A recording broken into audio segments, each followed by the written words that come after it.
வீடியோக்குள்ளே போகிறதுக்கு முன்னாடி எல்லாருக்கும் ஹாப்பி இண்டிபெண்டன்ஸ் டே. நம்ம சிஎம்மும் இந்தியன் ஃப்ளாக் ஏற்றி இன்னைக்கு சுதந்திர தினத்தை வந்து கொண்டாடி இருக்காரு. அங்கே வந்து பார்த்தீங்கன்னா சிஎம் சாரோட ஃபேமிலிலேருந்து வந்திருக்காங்க, இன்னும் நிறைய பேர் வந்திருக்காங்க. த்ரிஷா அவர்களும் முக்கியமாக வந்து ஸ்டேஜில் இருந்தாங்க, நம்ம பார்த்தோம்.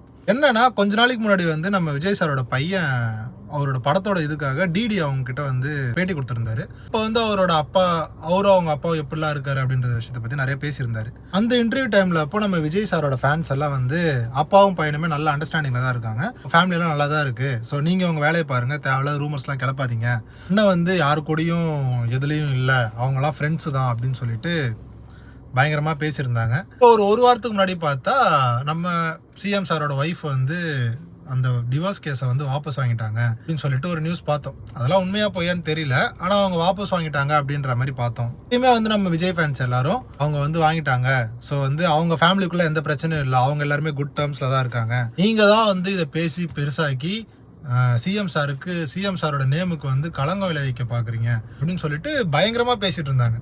இப்போ இன்னைக்கு வந்து இது எல்லாத்தையும் செருப்பால் அடிச்சா மாதிரி நம்ம அவர்கள் வந்து காரை விட்டு இறங்கி வந்தாங்க. கொஞ்ச நாள் இல்ல பயம் விட்டு போச்சு. பார்க்கவே ஹோல்சமா இருந்துச்சு மக்களை. அவங்க வந்து அந்த ஸ்டேஜ்ல நிக்கிறதும் பார்க்கறதும் கை காட்டுறதும்.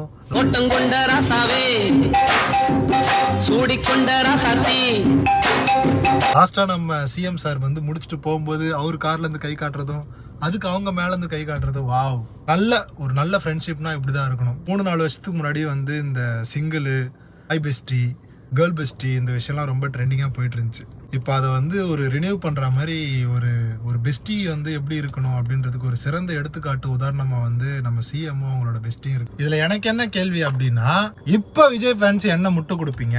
ஏன்னா நீங்கள் எல்லாத்துக்குமே முட்டு கொடுக்க தான் ரெடியாக இருப்பீங்களே, இப்போ இந்த விஷயத்துக்கு எப்படி முட்டு கொடுக்க போறீங்க? இப்போ நீங்கள் என்னன்னு சொல்ல போறீங்க?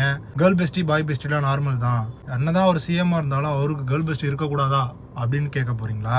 இல்ல அவங்க ஃபேமிலியே அதெல்லாம் பெருசா எடுத்துக்கல, நீங்க யாரா இதெல்லாம் கேட்கறதுக்கு அப்படின்னு கேட்க போறீங்களா? இல்லைன்னா இதுக்கு முன்னாடி இருந்தவங்களாம் அப்படி இருக்கும்போது நீங்க அமைதியா தானே இருந்தீங்க, இப்ப மட்டும் எதுக்கு வந்து கேள்வி கேட்கறீங்க அப்படின்னு சொல்லிட்டு கேட்க போறீங்களா? இல்லைன்னா அபியூசிவ் கெட்ட வார்த்தைகள் அசிங்கமா திட்டுறது, இன்பாக்ஸ்ல வந்து திட்டுறது, மிரட்டல் விடுறது, இந்த மாதிரி விஷயம் எல்லாம் பண்ணுவீங்களா? அதை பண்ண போறீங்களா? உங்களுக்காக நான் ஆவலோட காத்துக்கிட்டு இருக்கேன்.